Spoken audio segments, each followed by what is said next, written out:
All video credit goes to the following YouTube channels and organizations you see here on the screen. Here are the top 10 most anticipated roller coasters for 2025. Here we go.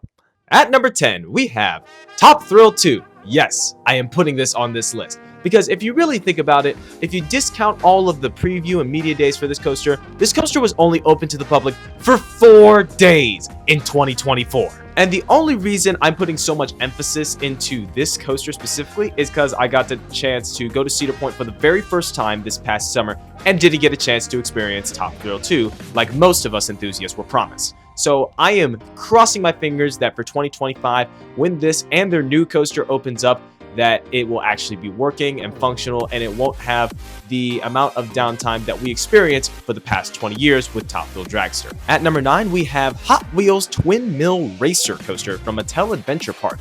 This will be the next closest thrill coaster nearest to me since I reside in Arizona currently. And this just looks very promising. I've got multiple chances to actually drive down the freeway and get looks of this roller coaster, and it looks super promising. It literally brights up that whole area, and it really does stand out from everything else. So I cannot wait to experience this coaster. The launch may be a little underwhelming, 0 to 50 in under 3 seconds. However, I feel like it's still going to be a very fun, family thrilling ride, or maybe just a step up from a family coaster. So it looks super promising and I can't wait for it. At number 8, we have Rapterra going to King's Dominion. And of all the 2025 roller coasters, this is probably the closest to being done from what I've heard. I heard that the track work is at least 99% finished, and they're going to be adding obviously some theming elements on the launch, as you can see right here. I'm hoping they have somewhat of an elaborate queue since this is going in the new Jungle Expedition area.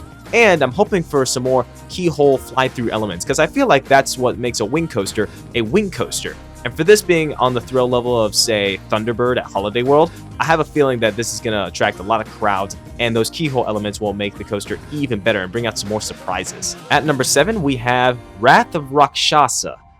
Whatever the heck that is. So this is the new dive coaster going to Six Flags Great America, and is going to have one of the steepest drops on a dive coaster, and I feel like this layout is going to do much better than all of the original dive coasters. Hoping that it's still smooth as well, but I love the fact that this doesn't have a mid-course brake run, so I'm hoping it keeps its momentum throughout all of the inversions and the entire twister layout that it has.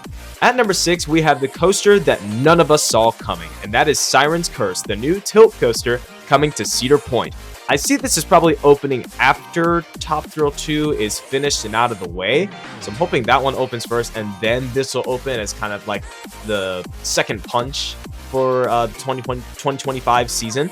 And honestly, I feel like this coaster is going to do great at Cedar Point. As surprising and weird it sounds and feels to most of us, I feel like it's still going to work great. Is it kind of redundant that this is right next to Valraven?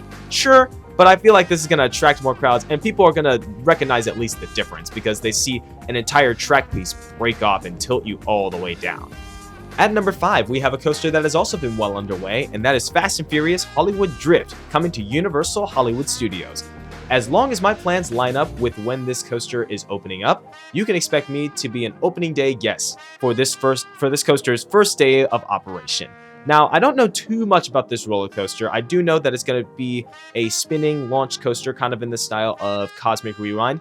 However, I do feel like it's kind of a hybrid mixed with a Mach Extreme spinner, in a way, just a little bit. It is still going to have that family feel, and it may have toned down the thrill level just a little bit, but it's still going to be a great addition to this park, and I love how it is crossing over the big giant mountain that splits the upper half and the lower lot of this park.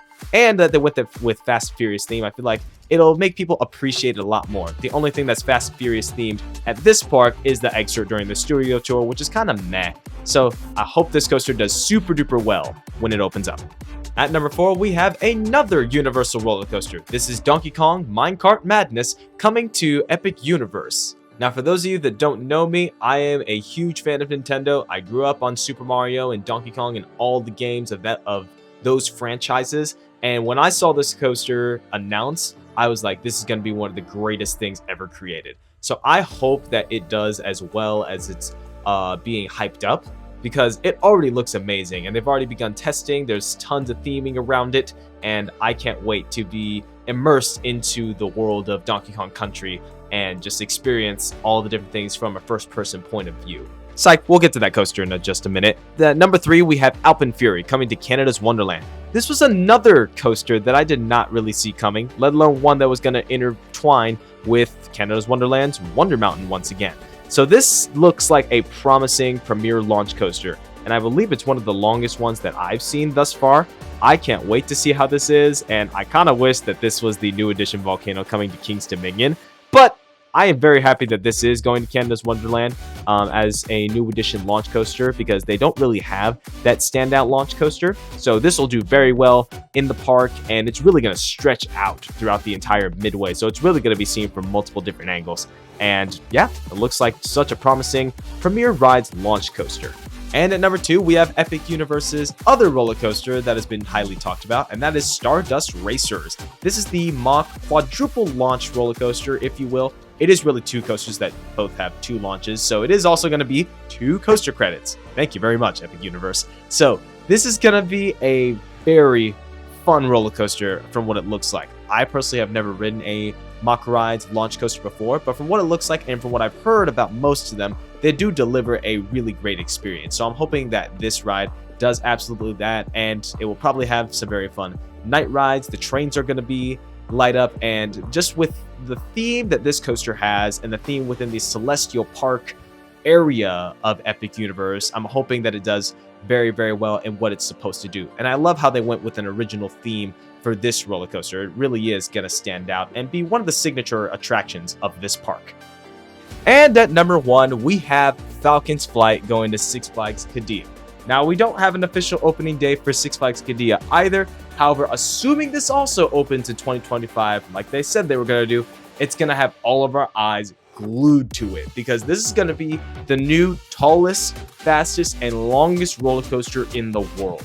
I can't even freaking believe that this is happening. Like, looking at the construction photos and seeing it actually come to fruition, I thought this was the biggest pipe dream ever made, and I did not think this coaster was going to fall through, because we've even seen people try and break the record for tallest roller coaster, and that didn't even work. So here's this one, and it looks like it's for real happening. They already topped off the world's biggest airtime hill, and I cannot wait to see what happens. It does kind of suck that it is far away for most of us American coaster enthusiasts. However, I'd be down to take a giant trip on over there and to do it. So let's see how this is going to play out, and I can't wait to see how all these coasters do in the 2025 season. Thank you guys for all watching this video. I hope you guys enjoyed it. Be sure to subscribe and like this video, and stay tuned for new roller coasters that I will be building on this channel, including some very innovative ones. And I might even take a stab at some of these ones coming out for 2025. So I will see you guys next time on the Coaster Crafter channel. Peace!